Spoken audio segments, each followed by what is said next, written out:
a good thing. You never can tell if it's simulation or real. So here we are. So we're going to continue our study. We're in the kingdom of Christ is where we're at. And we're in a section where Christ talks about what Christ has to say about the kingdom, which is our second phase of the class, basically. I'm picking up where Chuck left off last week, and this is actually one of his slides. I started out using your slides, and it's like, I'm going to add some stuff, so I created my own slides. And you got a lot of slides left for next week. A lot of slides left for next week. So, well, I don't know, maybe I underachieved. I used 3 of your slides, is basically as far as I went. So, just Matthew 11. So that's where we're at today, is Matthew 11. That's as far as we're going to go. First 15 verses is all we're going to talk about today. So I found it interesting. If you find it interesting, great. If you don't find it interesting, we got candy in the back. So, Matthew 11, verses 1 through 3. When Jesus had finished instructing his 12 disciples, he went on from there to teach and preach in their cities. Now when John heard in prison about the deeds of the Christ, he sent word by his disciples and said to him, "Are you the one who is to come, or shall we look for another?" So why is it odd that John the Baptist would be asking if Jesus was the Messiah at this point in John's life? And what would lead him to ask that question? Well, we're a long ways in, and John's asking the question, are you the Messiah?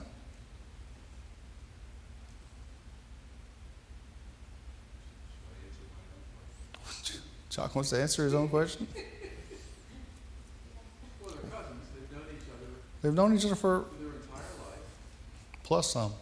And John knows what he's done. As a matter of fact, when he had more people following him, his disciples, John's disciples said, "That's a problem." And he said, "No, there's no problem at all. That's the way it should be." This is the way it should be. Yeah. But John knows he's near death. They know he's going to be good. He says, "I just want to make sure. I'm just going to ask you one last time before I die. Are you the one? I think you're the one. But are you the one?" I'm with you. He's had this whole lifetime. John's been imprisoned. He sees the end coming for him, the martyrdom. Yeah, part of that is, I just need to know for sure, you know? And what would lead him to ask that question? Why would he even doubt? If he was close to death, maybe he was a little afraid. You know, I wouldn't doubt that. He'd be a little afraid in prison and stuff. It's going to come at any time. I don't know. I'll give you that. I can see that as being a common thing. As assured as he was, announced by an angel and all that stuff. I'm still, is this? Because he knew it. He knew. Christ came to be baptized by John. He says, "I'm going to be baptized by you." He goes, "No. So all things are done. So they need to be done." I'm not even, and I'm not fit to even carry your sandals. He knew. He knows. Kaufman's got some interesting reasons. What will lead him to ask that question? I just put them here. And these kind of stack on each other. So John had been cast into prison, and Christ had made no move to free him. You know, if he's the Messiah, hey, don't forget about me. Don't forget about me here in prison. I can see that mentality, right? He's been there a while. No motion's been made to get him out. He's suffering cruel and unjust persecution. Probably saw his approaching martyrdom, like we just talked about. Jesus' identity as the Messiah was not being proclaimed at that time with the dogmatic certainty which John doubtless expected. And this is probably one of the big things. Does Jesus really come out and say, far and wide, I'm the Messiah? I'm the Christ? What, in the sermon? Yeah. Or wherever he is? Jesus? He did in a couple places. When he did it in Galilee, they tried to throw him off a cliff. Okay. He did it in Galilee to try to throw him off a cliff. Yeah, he did it to the disciples directly. He did the woman in Samaria. Woman of Samaria, the disciples. He did it to mostly a targeted group. The people that ask him or know, and he says, don't tell anybody. He's still keeping it a secret. Marjorie? Well, I think it's interesting when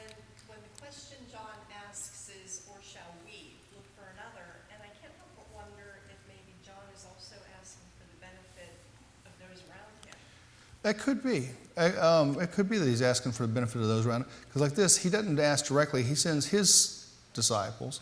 So, yeah, why not? That makes sense to me too. Rob? When Jesus was comparing himself to the shepherd, and he was talking about how that there would be people that would come along and try to climb in over the fence or come in some other way. History tells us there were 62 people during the time of Jesus that claimed to be the Messiah. And it wasn't uncommon for somebody to be wandering around saying, I'm it.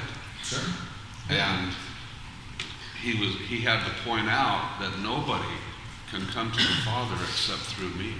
This is the one way. I am the only way you're going to get that salvation is through me. And so he defended that, but at the same time, people would ask the question, well, are you the one, or is it this other guy over here?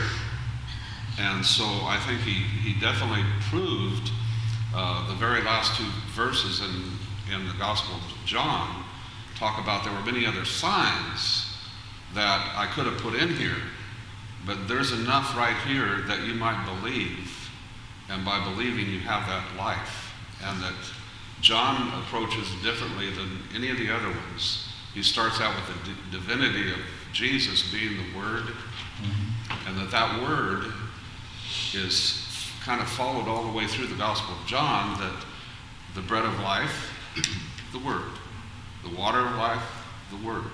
Everything is that's the food you need, and Jesus supplied that where all these other false messiahs didn't have that. Yeah, I like that. And reason 4 from Copeland, the reasons for Christ's reticence, which I had to look this up, not a word I use. Chuck, is this a Chuck word, reticence?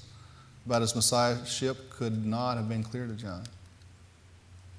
Anybody use this word this week? Reticence? No? John has. I think it means hesitance, something like that. It's kind of like reservedness. Apprehensive, yeah.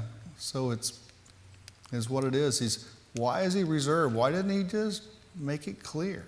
And that's kind of what reticence means. It's why is he reserved about this kind of thing? So, anyways, I like big words. Will not lie. That's sorry. I like big words like that, and the meanings behind and what it takes to get those.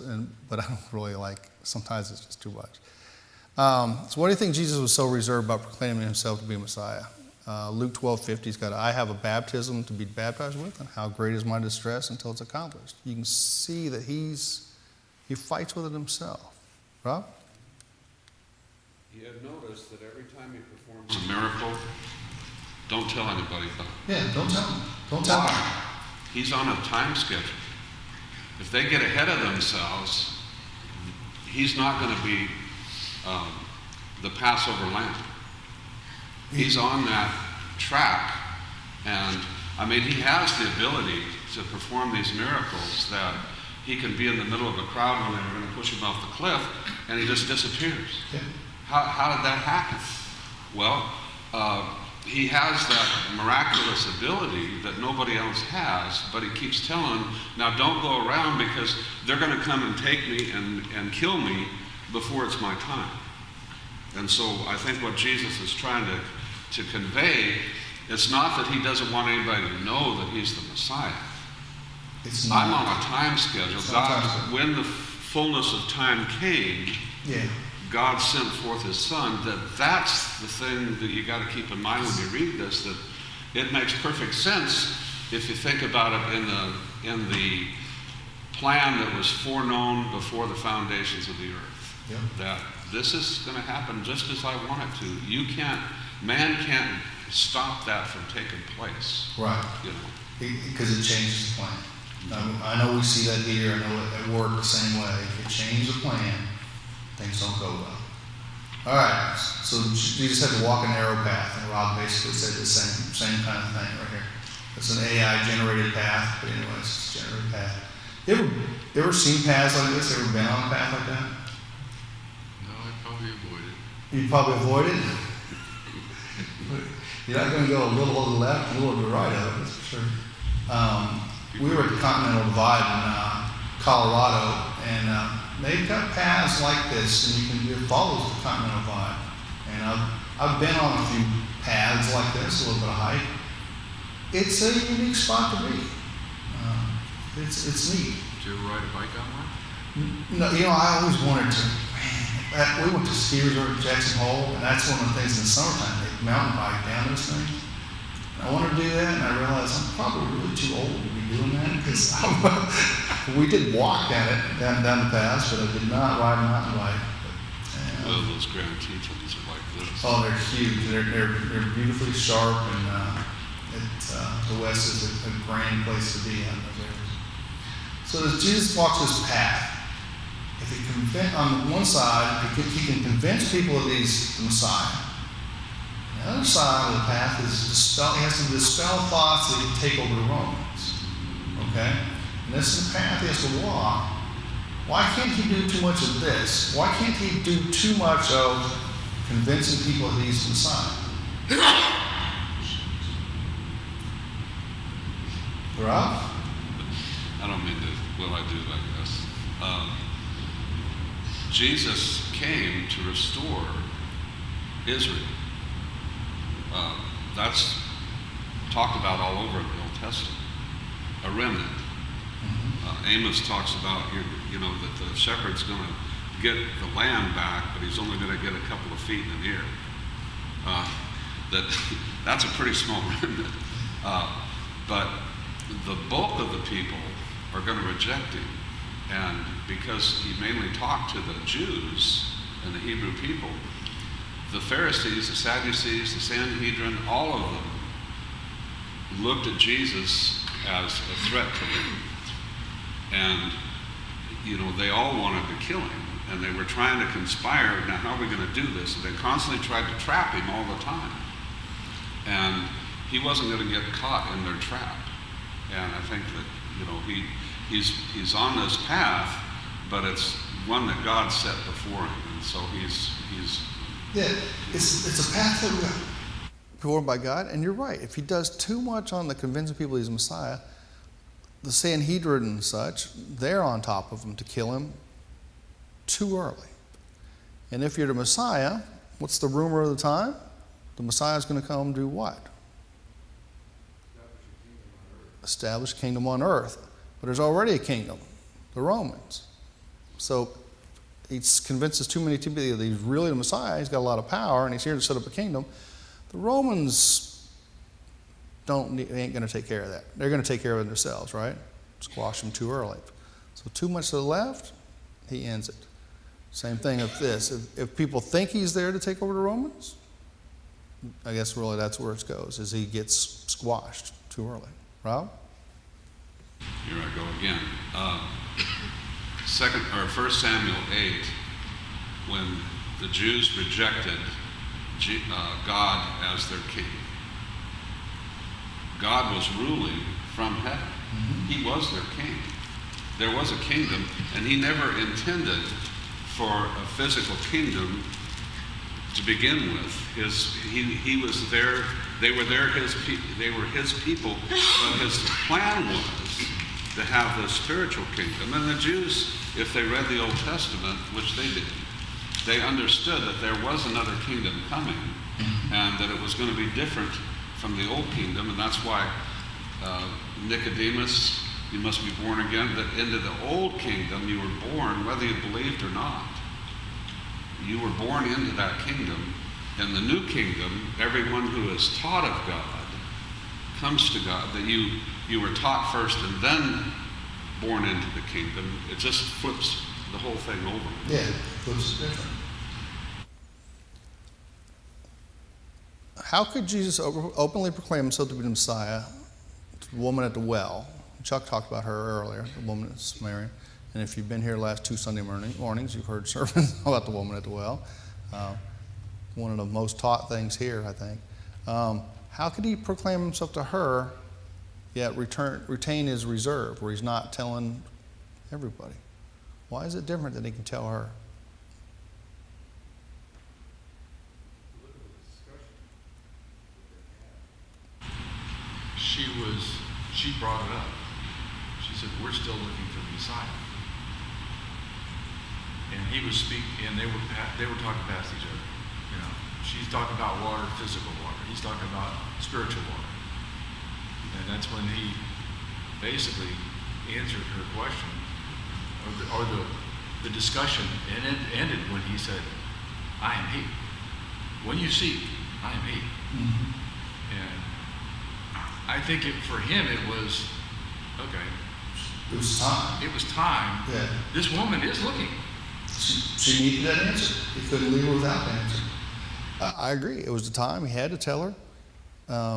Her testimony wouldn't hold up in a court of law, though, just because of who she was. And again, he told somebody, it's like, who are you going to tell? Remember with the Feast of the Tabernacles, He wasn't going to go. His brothers were teasing him. Yeah, go on down there. Go to Jerusalem. Go. And he said, I'm not going to go. He ended up going, but he said, my time is not here, which Rob was alluding to.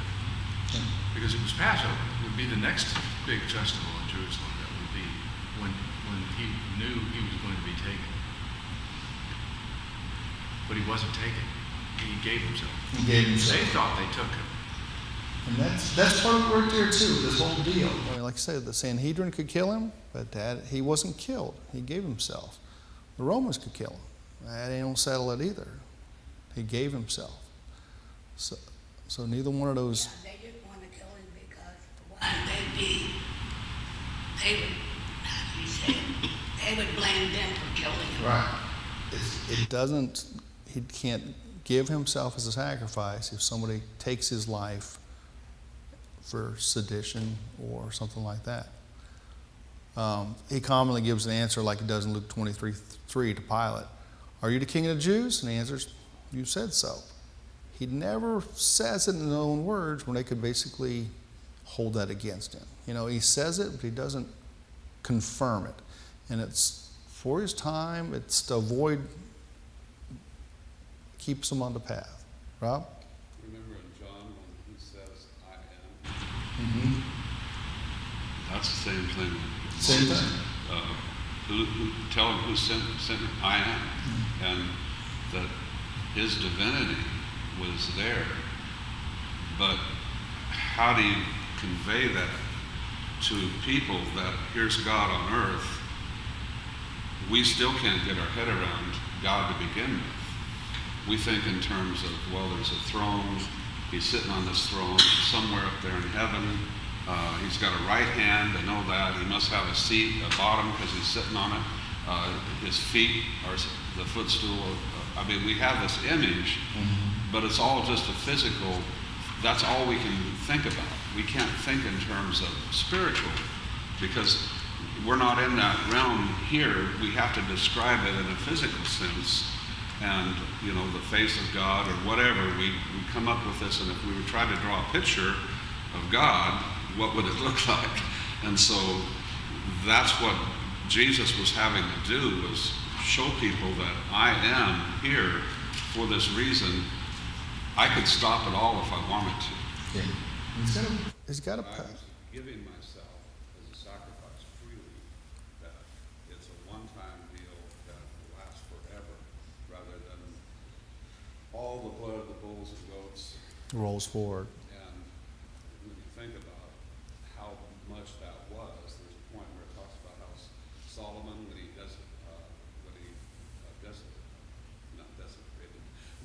dedicated the temple, how many ox or bulls and sheep were slaughtered. Mm-hmm.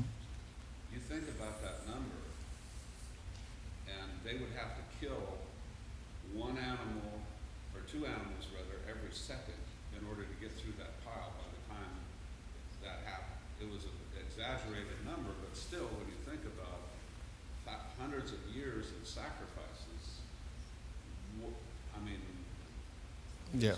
it's mind-blowing when you think about that didn't take away sin. No. Just as one sacrifice. Just as his sacrifice alone. Marjorie? So, going back to the first question. Okay. About the woman at the well, you know, and you know, how come he retained his reserve? You know, think about the context of that situation. He's Right. And so he lets her sort of, self-discover who he really is, and then she goes off and she tells people, oh my goodness, I met this person who's told me everything about me. And then they all come to him, like using her as that vessel to bring in people from that community that otherwise, if he were to go marching in there and say, this is who I am, they're not gonna listen to him. But you have this woman come who, granted has some history, but she's one of them. She's in that community and she's able to draw them out. And Yeah, it reaches a whole different crowd. yeah, It does. Yeah. It does.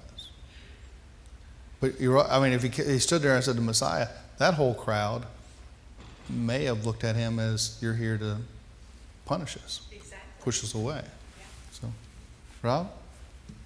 Which I think summarizes what Jesus' mission was. I'm here to seek and save the lost. All right. That I'm not going over here to these Sanhedrins and saying, you guys think you're saved, where my mission is to these other people that you wouldn't even, they accuse the disciple, well, they're walking through a field of wheat and they shouldn't eat. They're looking at things like they're doing things that aren't right. But Jesus went to places and talked to people just like the apostles did, that normally the leaders of the Jews would have thought they're unclean. Sure. Shouldn't be talked to. Sure. That's an aspect of the dirty church, is a thing that I've talked about several times too. Sometimes it's, not sometimes, that's the people that we're really trying to reach. So, yeah, we talked about this already. The Jews would hold them in for sedition. Sedition is the conduct or speech inciting people to rebel against authority or state of monarch. And you can see that kind of thing. If he said he was the Messiah, you'd incite that kind of thing, or at least think you are, or they would think he is. So moving on to verse 4 in Matthew 11. And Jesus answered them, "Go and tell John what you hear and see." I got the wrong question on there. Anyways, that's right. Anyways, ignore the question part of it. I gotta go right here, right? Still don't have it on there. Maybe I do. Anyways, really the answer is, it says, go and tell John what you hear and see. If you use the King James Version, it says, Jesus answered and said to them, go and show him again. Kaufman's commentary had a song lyrics, and I would have thought I'd heard this song, sang this song, but I don't remember it when I listened to it on YouTube. Tell me the old story. Not tell me the old story, but tell me the old story. Anybody know that song? Do you really? You know that song? The lyrics were cool. Tell me the story slowly, that I may take it in. That wonderful redemption, God's remedy for sin. Tell me the story often, for I get it so soon. The early dew of morning has passed away at noon. So, say John already knew the answer, but he's wanting to make sure. And if you use King James Version, which I don't know that it appears anywhere else, later translations, but it says, tell him again. Tell him again what you see and hear. So what have the disciples seen and heard? What have they seen and heard? Verse 5, the blind receive their sight, and the lame walk. Lepers are cleansed, and the deaf hear. And the dead are raised up, and the poor have good news preached to them. And blessed is the one who's not offended by me. Rob? Sometime, if you look at the children of Israel coming out of Egypt and how the description of them being brought out with power and many signs and wonders, then you go over to Acts and you look at the establishment of the new kingdom, there's a parallel that I think fits very well together there. That John says there's many, that there's no way you could even put all of the things that Jesus did into a volume, but he gave you enough. He gave you enough. And that's what we need to know is that And 1 John chapter 1, that they heard, they saw, they're taking that they saw, heard, and handled, and giving it to us that we might know by having faith in what they tell us. Mhm. And so, Yeah. I mean, that's to deal with evangelism, the good news. What's it done for me? What have I seen? How do I know it's true? How do I share that with somebody else? It's what I've seen and what I heard. You know, it's the Bible, but what makes it mine? And that's what they've seen. You know, it tells them, you've seen the blind receive their sight. You've seen the lame walk. Lepers are cleansed. The deaf hear. The dead are raised up. The poor have good news preached to them. They've seen and heard it. Go back and tell it. Did the disciples of John do miracles? They didn't. John 10, verse 40 through 42. They went away again across the Jordan to the place where John had been baptizing at first, and there he remained. And many came to him, and they said, John did no sign, but everything that John said about this man was true. And many believed in him there. So I didn't know that, but the disciples of John didn't do miracles, but they have now seen these miracles. So they go back and tell what they've seen. And those words, in particular, like he says, the answer isn't, yes, I'm the Messiah. Yes, I'm the one that I've always said I am. Yes, I am the one that you were told I am. His answer is, go tell John what you heard and saw. This stuff. Is it enough? Rob and I were talking about this a little bit earlier. The Old Testament scholars would know the Old Testament. Kind of like you would know a song lyric or a special catchphrase, right? I mean, there's certain song lyrics, if I say them, you pretty much know the song, right? I don't know which song I'd pick to say that, but what's it? Jesus loves me. Everybody knows that song. Wow. So we're not going to do like Young Man, what's that? I don't even know the rest of the words. For the YMCA, right? But you know the song as soon as it starts playing. Rob? well, just the opposite is also talked about, how that they have eyes but they will not see, ears that they will not hear. Yeah. And so you've got the two groups of people. There's going to be certain people that are going to see what Jesus does and believe it. And then you got the other people over there that no matter what you say, they're not going to believe it. And you'll find out has the same effect on people today. That you could have a class with somebody and say, you know, here's what the Bible says. I don't believe it. And this is enough for both sides. It's enough for the believer, but it's code for the non-believer, right? It slips under the radar. So it points it like this, Isaiah 35, 5 through 6. Then the eyes of the blind shall be opened, and the ears of the deaf unstopped. Then shall the lame man leap like a deer, and the tongue of the mute sing for joy. He checked 4 of those boxes in what he told John's disciples. He checks another box, Isaiah 61:1. The Spirit of the Lord is upon me, because the Lord has anointed me to bring good news to the poor. He has sent me to bind up the brokenhearted, to proclaim liberty of the captives, and the opening of the prison to those who are bound. The Lord has anointed me. These all point to that second line right there. Yeah, this is me. It's secret code. Chuck? And it's what he didn't say. He did say, some might have thought, yes, I'm raising my army, and we're all getting ready, and something that would say, established. He didn't say that. He didn't say anything about that. Nothing about that. It was He's helping the bottom. what was in the Old Testament as far as who would bring Yeah, salvation to everybody. he's definitely not doing that. Yeah. But as we went through it earlier in the study, a lot of people could interpret it 2 different ways. Sure. Rob? I always think of, you know, the Jews said, if we'd have lived back during the time of the prophets, we wouldn't have been guilty of killing the prophets. And Jesus told in Matthew 23 that the blood of the martyrs are on you all the way from here to here, that you would have done that. But as he leaves Jerusalem and he travels across the valley and up onto the mountain, and he's looking back at Herod's temple on the other side, and it wasn't going to be very long until the 10th Legion of Rome was in that very spot. But but he looks over in Matthew 24 and, was it verse 14? Well, anyway, it says, the good news is that temple's gonna be destroyed.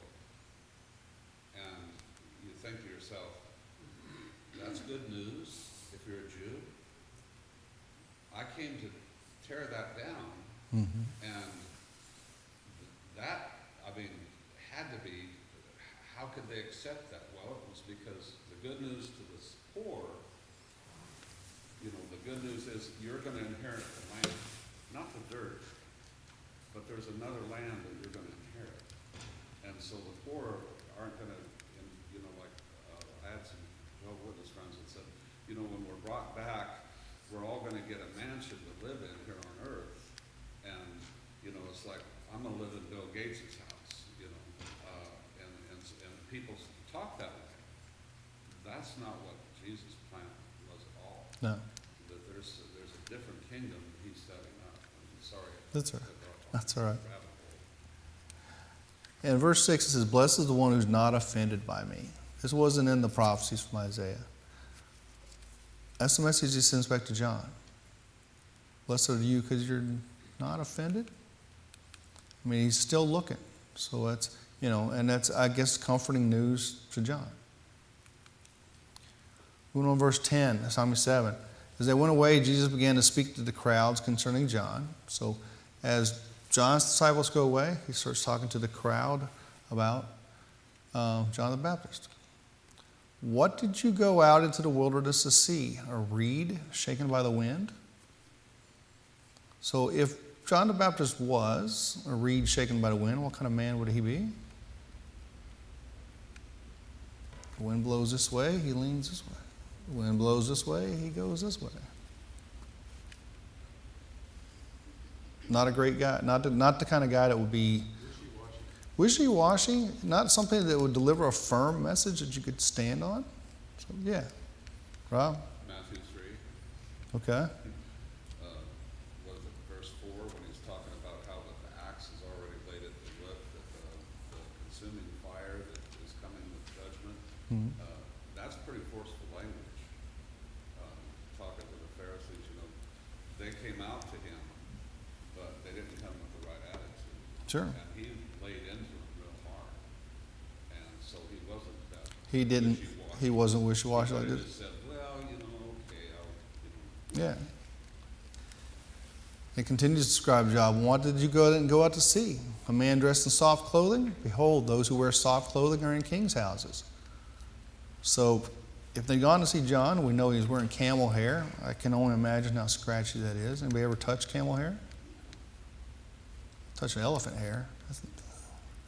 So if he was wishy-washy and he wore the soft clothing that's only available in kings' houses, apparently the better the clothing, the softer it is, I hear, but who knows. I apparently don't wear those clothes. He's kind of a sellout at that point too, right? And that's not who John is. He's not a sellout. He's not looking for political gain or whatever. Then what did you see? What then did you go out to see? A prophet? Yes, I tell you, and more than a prophet. This is he of whom it's written, behold, I send my messenger before your face, who will prepare your way before me. Malachi 3:1, John the Baptist is the first messenger. Behold, I send my messenger, and he will prepare the way for me. And the Lord whom you seek will suddenly come to his temple. And the messenger of the covenant, in whom you delight, behold, he is coming, says the Lord of hosts. Jesus, if John's the first messenger, Jesus is blank and blank.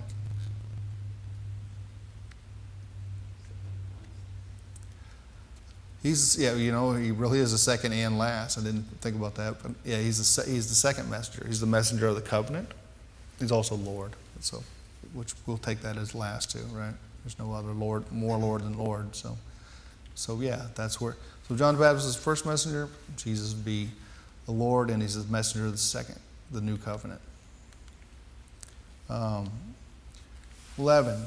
Truly I say to you, among those born of women, there has arisen no one greater than John the Baptist. Yet the one who is least in the kingdom of heaven is greater than he. From the days of John the Baptist until now, the kingdom of heaven has suffered violence, and the violent take it by force. For all the prophets and the law prophesied until John, and if you are willing to accept it, he is Elijah who is to come. He who has ears, let him hear. So why was John the Baptist greater than all messengers before him?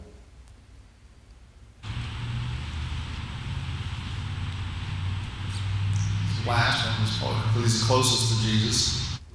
He's the one who said, this is him. Here's John. Here You he know, is. it's basically that. He introduces him. He doesn't just say, in the future. He introduces him. So he gets a role like that. Was John the Baptist in the kingdom of Christ?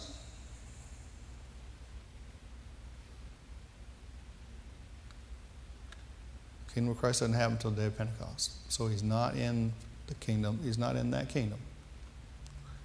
Why are the least in the kingdom of Christ greater than John the Baptist? Because they are. How about that? Because their sins are forgiven. Because they're in Christ. You know, that's the difference that John didn't quite get in. And it's why that phrase is there. Yet the one who is least in the kingdom of heaven is greater than he.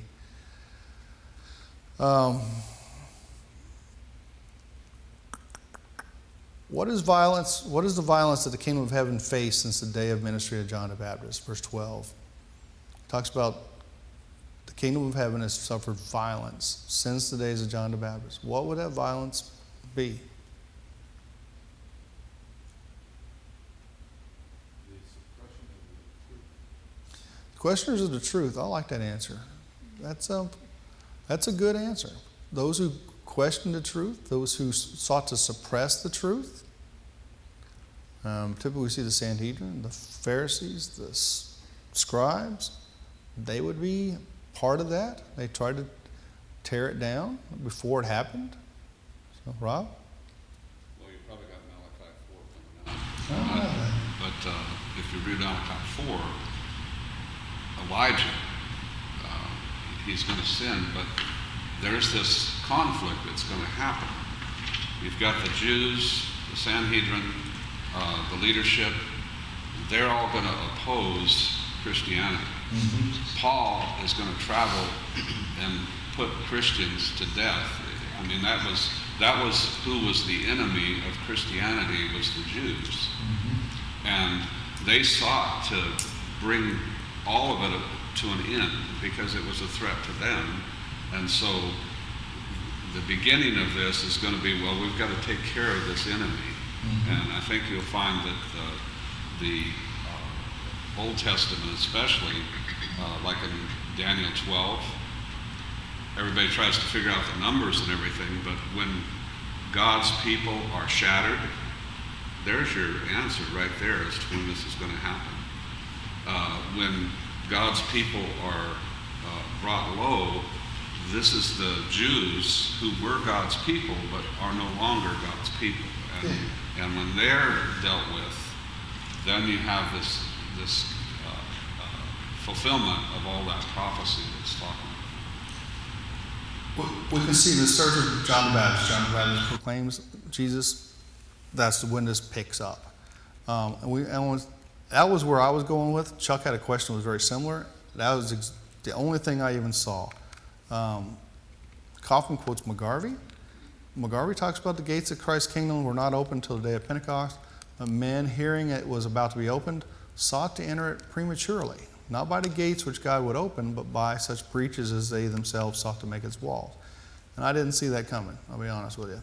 So some of the stuff that he talked about, feeding the 5,000, at the end of that it says they take him by force to make him king. So they tried to prematurely change the timeline. We've already talked about this a little bit.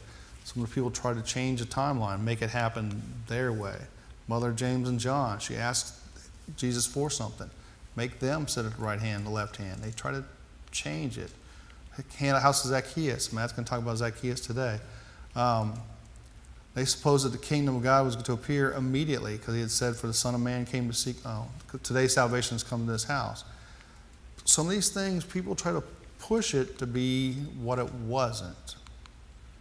Even in Acts 1, verses 6 through 7. So one chapter early, they were still asking. So when they come together, they asked, Lord, will you at this time restore the kingdom of Israel? He said, it's not for you to know the times or seasons that the Lord has fixed by his own authority. So there's still people even, I know it's timeline, you're one chapter before it happens. The Pharisees should have seen it. And that's really where I think part of this goes to. They're part of that violence. They're part of that tearing it down. And they should have seen who he was. They should have seen all the clues. He finishes that off with verse 15. He who has ears, let him hear. Chuck? Well, you saw, Just prior to this, I talked about this last week, when Jesus healed someone, I think it was leprosy. And you had the two groups.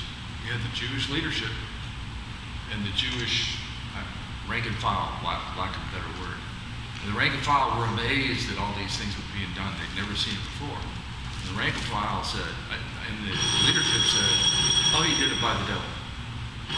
It was just one group saw, and the other group didn't see it at all. Doesn't see it. And they can do little stuff to tear it down bit by bit.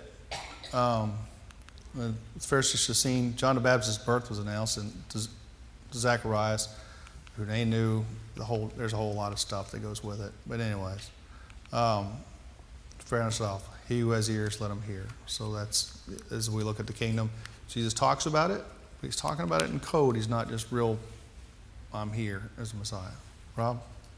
Well, when you talk about John 6, how that they wanted to make him king, why didn't he? Because he was going to be the king. Why didn't he accept it? Because it wasn't a physical king that he Right. was going to be. No.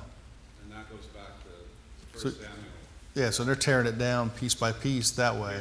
Here's this other kingdom that I'm going to set up, and if it was a physical kingdom, my people would be fighting a physical war. But he talks about how that's not my kingdom, and our weapons are not weapons of physical kingdom, but against spiritual powers. And so we have that full armor of God, but it's not,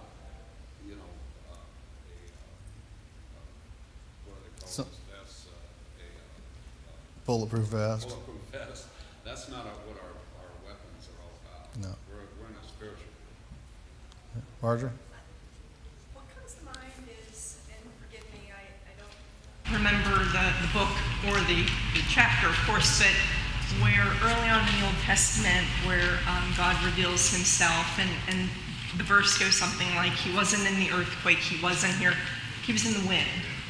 And I guess when I think about that and think about, God's not coming out, beating his chest saying, here I am. He's in those subtle, softer tones. And so as we're talking about why didn't Christ just say, here I am, my mind keeps going back to how the Lord revealed himself in those early days and in that one passage. That's all, just a thought. It's a choice, and that's where it is. It's the hearing and the seeing. So, all right, well, thank you all.